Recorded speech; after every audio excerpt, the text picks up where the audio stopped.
YouTube was in with this your boy Zell, and I'm back with another video. You hear me? Um, we got Lomachenko versus Kambosos for a fight report, man. Let's get it. Dante's Boxing Nation, what's going on, guys? So Vasyl Lomachenko, he gets an 11th round stoppage over George Kambosos. He drops him a couple times. He's the first person to stop George Kambosos. It was a very impressive win. If you guys think about it, Lomachenko, since he's been at 135, he always looks the best when he's fighting against a guy who lost to the guy he actually lost to. After Lomachenko lost to Teofimo Lopez, he came back, he beat Nakatani, and he beat Richard Comey. Now, after he loses to Devin Haney, he comes back and he stops George Kambosos. Lomachenko is now a champion at 135, and I don't think he's going to have to wait as long as he thought he would have to fight for the undisputed title. No Lord. Because now Gervonta Tank Davis says he wants to fight Lomachenko.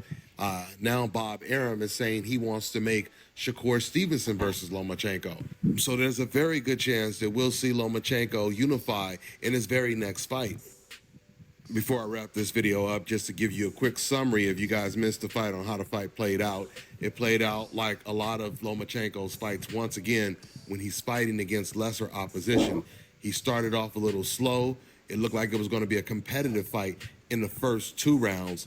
Then after that, Lomachenko, he processed all the data and he started to pick apart George Kambosos. George, he started off taking a page from Devin Haney's book. He was landing some good body shots, but George, he couldn't adjust to Lomachenko's feints. Lomachenko is a master when it comes to feigning people out of position, and he's one of the most accurate punchers in boxing history. For sure. So it was pretty easy for Loma to pick George Kambosos apart with jabs and left hands. After rounds of George being reluctant to let his hands go, Lomachenko, he finally caught him with a good left that knocked him down. The referee didn't count it as a knockdown, but he was hurt. George was really hurt.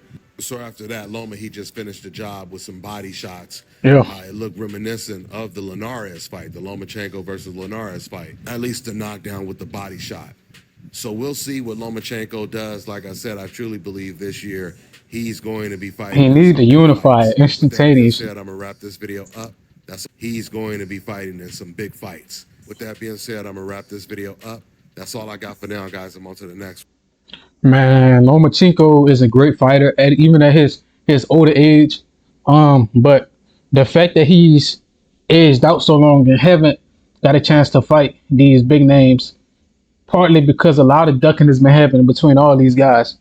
The only guy I would say that hasn't necessarily, now they all ducked each other. Fuck, everybody ducked each other in 135, bro. Everybody. But ever since Devin left, you know what I'm saying, he left his belts and said, y'all got to fight for my scraps. So now Shakur got a belt, Loma got a belt, Tank got a belt, and I believe Navarrete is going to fight for a belt, or he has one already. So the path to getting unified with the least resistance, I would say, would probably be Navarrete, because I can see Shakur going skill for skill with Loma. You know, he don't have the feet, but he definitely have the boxing technique. Loma's feet is the best at 135. I don't think anybody has better feet. Tank has the best power at 135. Shakur has the best boxing ability in general at 135. And yeah, so I think the path to least resistance to become unified would be Navarrete, because I don't think he has the amount of skills that Loma has. The harder fights would be Tank and Shakur. Don't know which one to be harder. I know that when Loma fights power punches, he don't fight that aggressive. We saw him fight Tio, a guy who can crack. So maybe he'll back off the Tank a little bit, and that fight might go 12 rounds. Versus Shakur, that's going to be a real competitive fight. Shit, a stoppage might happen with two guys with that amount of technique and talent. So, man, there's a lot of fights in 135 that can happen. And shit, I'm excited that these dudes dropping their nuts and putting their own on the line finally, bro. Devin put his own on the line. So they getting the balls to put their own on the line now. So with that being said, man, like, comment, subscribe, share this to somebody who need to hear it. We're on the road to 2K sub. To all my haters, it's fuck y'all, really. But I love all my haters. Till next time.